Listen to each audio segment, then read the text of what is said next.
Chapter 3 of Frankenstein by Mary Shelley. When I had attained the age of 17, my parents resolved that I should become a student at the University of Ingolstadt. I had hitherto attended the schools of Geneva, but my father thought it necessary for the completion of my education that I should be made acquainted with other customs than those of my native country. My departure was therefore fixed at an early date. But before the day resolved upon could arrive, the first misfortune of my life occurred, an omen, as it were, of my future misery. Elizabeth had caught the scarlet fever. Her illness was severe, and she was in the greatest danger. During her illness, many arguments had been urged to persuade my mother to refrain from attending upon her. She had at first yielded to our entreaties, but when she heard that the life of her favourite was menaced, she could no longer control her anxiety. She attended her sick bed. Her watchful attentions triumphed over the malignity of the distemper. Elizabeth was saved, but the consequences of this imprudence were fatal to her preserver. On the third day, my mother sickened. Her fever was accompanied by the most alarming symptoms, and the looks of her medical attendants prognosticated the worst event. On her deathbed, the fortitude and benignity of this best of women did not desert her. She joined the hands of Elizabeth and myself. "My children," she said, "my firmest hopes of future happiness were placed on the prospect of your union. This expectation will now be the consolation of your father. Elizabeth, my love, you must supply my place to the younger children. Alas, I regret that I am taken from you, and happy and beloved as I have been. Is it not hard to quit you all? But these are not thoughts befitting me. I will endeavour to resign myself cheerfully to death, and will indulge a hope of meeting you in another world." She died calmly, and her countenance expressed affection even in death. I need not describe the feelings of those whose dearest ties are rent by that most irreparable evil, the void that presents itself to the soul, and the despair that is exhibited on the countenance. It is so long before the mind can persuade itself that she, whom we saw every day, and whose very existence appeared a part of our own, can have departed forever, that the brightness of a beloved eye can have been extinguished, and the sound of a voice so familiar and dear to the ear can be hushed, never more to be heard. These are the reflections of the first days, but when the lapse of time proves the reality of the evil, then the actual bitterness of grief commences. Yet from whom has not that rude hand rent away some dear connection? And why should I describe a sorrow which all have felt, and must feel? The time at length arrives, when grief is rather an indulgence than a necessity, and the smile that plays upon the lips, although it may be deemed a sacrilege, is not banished. My mother was dead, but we had still duties which we ought to perform. We must continue our course with the rest, and learn to think ourselves fortunate, whilst one remains whom the spoiler has not seized. My departure for Ingolstadt, which had been deferred by these events, was now again determined upon. I obtained from my father a respite of some weeks. It appeared to me sacrilege so soon to leave the repose, akin to death, of the house of mourning, and rush into the thick of life. I was new to sorrow, but it did not the less alarm me. I was unwilling to quit the sight of those that remained to me, and above all I desired to see my sweet Elizabeth in some degree consoled. She indeed veiled her grief, and strove to act the comforter to us all. She looked steady on life, and assumed its duties with courage and zeal. She devoted herself to those whom she had been taught to call her uncle and cousins. Never was she so enchanting as at this time, when she recalled the sunshine of her smiles and spent them on us. She forgot even her own regret in her endeavors to make us forget. The day of my departure at length arrived. Clerval spent the last evening with us. He had endeavored to persuade his father to permit him to accompany me, and to become my fellow student, but in vain. His father was a narrow-minded traitor, and saw idleness and ruin in the aspirations and ambition of his son. Henry deeply felt the misfortune of being debarred from a liberal education. He said little, but when he spoke, I read in his kindling eye and in his animated glance a restrained but firm resolve not to be chained to the miserable details of commerce. We sat late. We could not tear ourselves away from each other, nor persuade ourselves to say the word farewell. It was said, and we retired under the pretence of seeking repose, each fancying that the other was deceived. But when at morning's dawn I descended to the carriage which was to convey me away, they were all there, my father again to bless me, Clerval to press my hand once more, my Elizabeth to renew her entreaties that I would write often, and to bestow the last feminine attentions on her playmate and friend.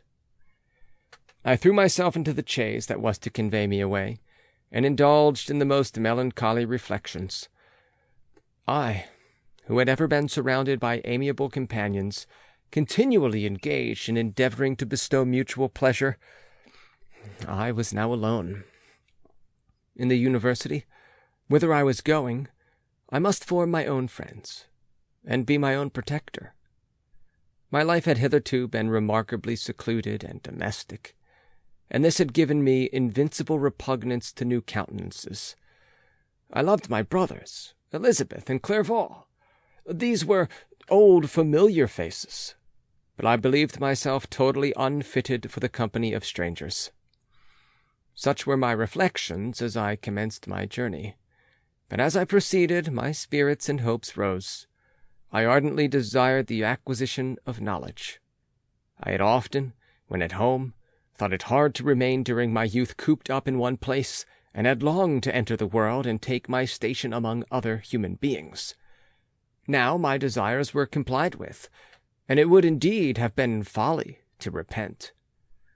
I had sufficient leisure for these and many other reflections during my journey to Ingolstadt, which was long and fatiguing.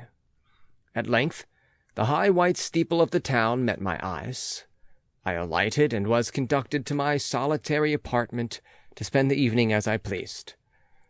The next morning I delivered my letters of introduction and paid a visit to some of the principal professors. Chance, or rather the evil influence, the angel of destruction, which asserted omnipotent sway over me from the moment I turned my reluctant steps from my father's door, led me first to Mr. Krempe, professor of natural philosophy.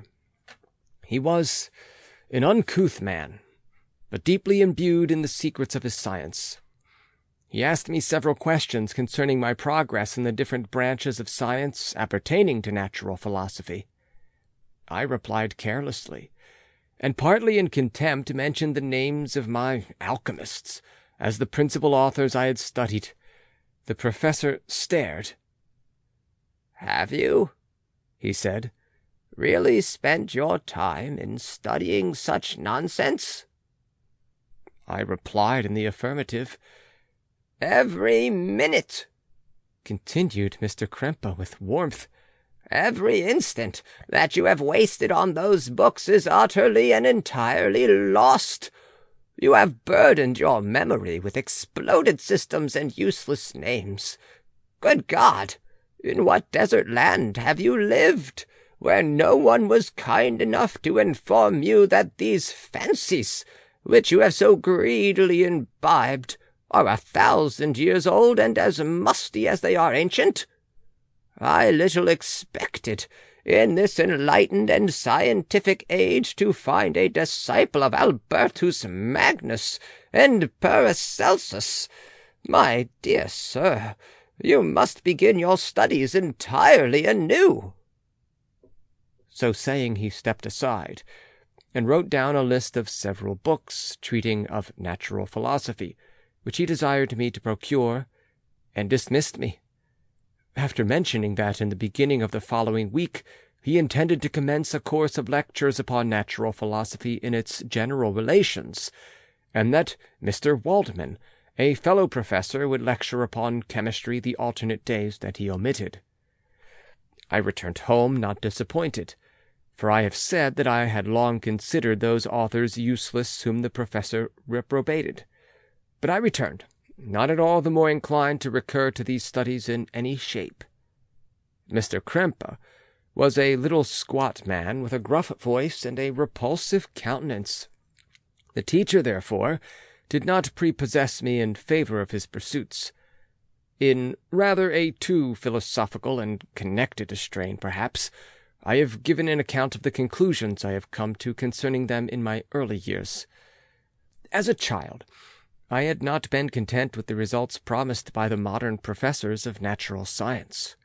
With a confusion of ideas, only to be accounted for by my extreme youth and my want of a guide on such matters, I had retrod the steps of knowledge along the paths of time, and exchanged the discoveries of recent enquirers for the dreams of forgotten alchemists. Besides, I had a contempt for the uses of modern natural philosophy. It was very different when the masters of the science sought immortality and power. Such views, although futile, were grand. But now the scene was changed.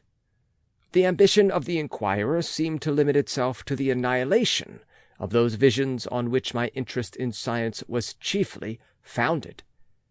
I was required to exchange chimeras of boundless grandeur for realities of little worth.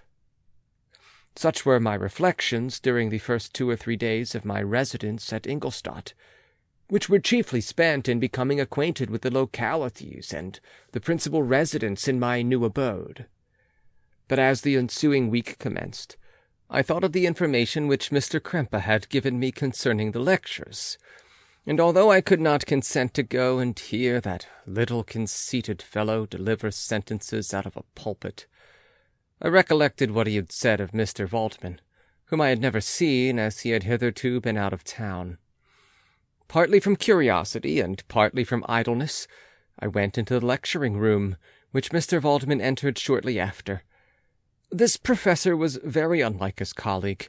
He appeared about 50 years of age, but with an aspect expressive of the greatest benevolence. A few grey hairs covered his temples, but those at the back of his head were nearly black. His person was short but remarkably erect, and his voice the sweetest I had ever heard. He began his lecture by a recapitulation of the history of chemistry, and the various improvements made by different men of learning, pronouncing with fervour the names of the most distinguished discoverers. He then took a cursory view of the present state of the science, and explained many of its elementary terms. After having made a few preparatory experiments, he concluded with a panegyric upon modern chemistry, the terms of which I shall never forget.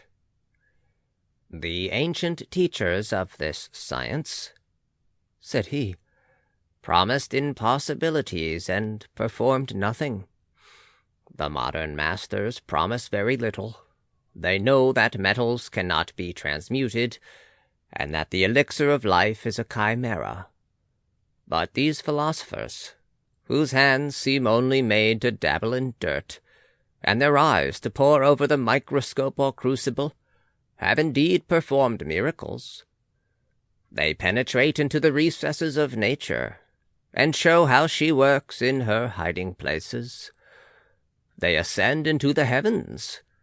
They have discovered how the blood circulates, and the nature of the air we breathe. They have acquired new and almost unlimited powers. They can command the thunders of heaven, mimic the earthquake, and even mock the invisible world with its own shadows." Such were the professor's words, rather let me say such the words of fate, announced to destroy me. As he went on, I felt as if my soul were grappling with a palpable enemy. One by one, the various keys were touched which formed the mechanism of my being. Chord after chord was sounded, and soon my mind was filled with one thought, one conception, one purpose. "So much has been done," exclaimed the soul of Frankenstein. "More, far more, will I achieve. Treading in the steps already marked, I will pioneer a new way, explore unknown powers, and unfold to the world the deepest mysteries of creation." I closed not my eyes that night. My internal being was in a state of insurrection and turmoil. I felt that order would thence arise, but I had no power to produce it. By degrees, after the morning's dawn, sleep came. I awoke, and my yesternight's thoughts were as a dream. There only remained a resolution, to return to my ancient studies, and to devote myself to a science for which I believed myself to possess a natural talent. On the same day, I paid Mr. Valtman a visit. His manners in private were even more mild and attractive than in public, for there was a certain dignity in his mien during his lecture, which in his house was replaced by the greatest affability and kindness. I gave him pretty nearly the same account of my former pursuits as I had given to his fellow professor. He heard with attention the little narration concerning my studies, and smiled at the names of Cornelius Agrippa and Paracelsus, but without the contempt that Mr. Krempe had exhibited. He said that these were men to whom indefatigable zeal modern philosophers were indebted for most of the foundations of their knowledge. They had left to us, as an easier task, to give new names and arrange in connected classifications the facts which they in a great degree had been the instruments of bringing to light. The labors of men of genius, however erroneously directed, scarcely ever fail in ultimately turning to the solid advantage of mankind. I listened to his statement, which was delivered without any presumption or affectation, and then added that his lecture had removed my prejudices against modern chemists. I expressed myself in measured terms, with the modesty and deference due from a youth to his instructor, without letting escape — inexperience in life would have made me ashamed — any of the enthusiasm which stimulated my intended labors. I requested his advice concerning the books I ought to procure. "I am happy," said Mr. Valtman, "to have gained a disciple, and if your application equals your ability, I have no doubt of your success. Chemistry is that branch of natural philosophy in which the greatest improvements have been, and may be, made. It is on that account that I have made it my peculiar study, but at the same time I have not neglected the other branches of science. A man would make but a very sorry chemist if he attended to that department of human knowledge alone. If your wish is to become really a man of science, and not merely a petty experimentalist, I should advise you to apply to every branch of natural philosophy, including mathematics." He then took me into his laboratory and explained to me the uses of his various machines, instructing me as to what I ought to procure, and promising me the use of his own when I should have advanced far enough in the science not to derange their mechanism. He also gave me the list of books which I had requested, and I took my leave. Thus ended a day memorable to me. It decided my future destiny. End of Chapter 3. Recording by John Van Stan, Savannah, Georgia.